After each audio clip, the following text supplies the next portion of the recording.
Sot është zhvilluar mbledhja e radhës së Këshillit Bashkiak në rendit e ishi ndihma ekonomike, reformimi ligjor i Sport Klub Luftëtarit, si dhe një ndryshim në vendimin e Këshillit Bashkiak e disa pika të tjera. Për muajin korrik do trajtohen me ndihmë ekonomike 250 familje vetëm në qytetin e Gjirokastrës.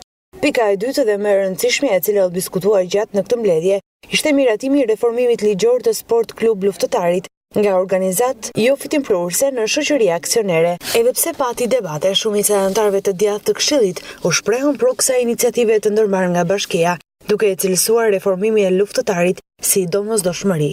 Futbollit ka kaluar në superiore, sigurisht që shpenzimet janë shumë të mëdha, janë të paarritshme nga Bashkia e Gjirokastrës dhe kjo është vetëm një arsye që ne të mos dështojmë në mbarbajtjen e ekipit tonë dhe në arritjen e sukseseve të mëtejshme për të bërë funksionimin, kalimin e funksionimit të klubit të futbollit luftëtarit nga forma OJF në formën SHA.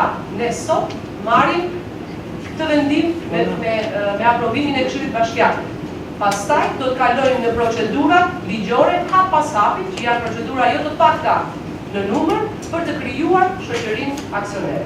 Thyrja në kategori superiore është me të vërtet një arritje e drejtanishme dhe për të kaluar më tej dhe për të garantuar këtë, është gjykuar nga në specialistëve pranë Bashkisë për ta thyrë shoqërinë aksionere. Sigurisht që ne si Këshill Bashkiak për të hapur rrugë procedurës duhet sigurisht të kemi rënë dakord gati shumica e grupit shqiptar kemi rënë dakord për të dhënë miratim kësaj nisme të Bashkimit.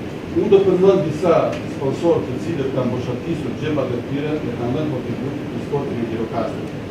Kina Vasil Karanja, Kina Harilena, Kina Trikortavo, Kina Bekëndela dhe Kina Kazimua.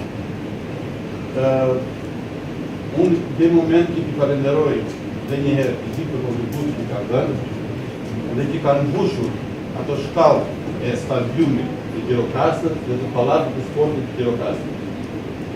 Dhe asnjëherë nuk janë zënë në gojë. Nuk la njeri pa dekoruar këtu dhe nuk i tha një falenderim atyre. Unë gjej momentin nëse duhet të më shkrit si këshilltar të bëj një propozim që të gjithë këta emra që përmenda këtu dhe në një tjetër nëse kam mbaruar, të jepet një vlerësim sipas kontributit që kanë dhënë. Pas debateve, u miratua reformimi ligjor i Sport Klub Luftëtarit nga organizat jo fitimprurëse në shoqëri aksionere me seli në qytetin e Gjirokastrës, në ambientet e stadiumit të qytetit. Ky reformim ligjor do të jetë vetëm për disiplinën e futbollit. Bashkia do të jetë aksionere e kësaj shoqërie dhe pjesë e organeve drejtuese. Shoqëria aksionere luftëtari duhet të përdor logon luftëtari për përfaqësim në kampionatin shqiptar të futbollit.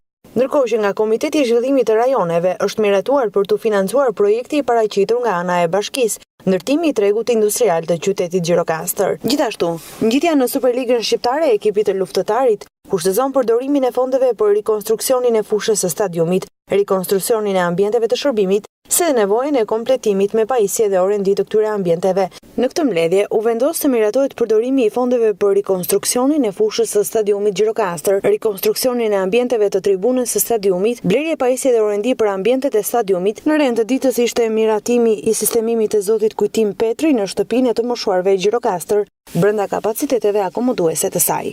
Zoti Enver Islam Zazani pas vdekjes ka marrë titullin qytetar nderi i Gjirokastrës me motivacionin për humanizëm dhe punë plot për kushtim në shërbim të qytetarëve.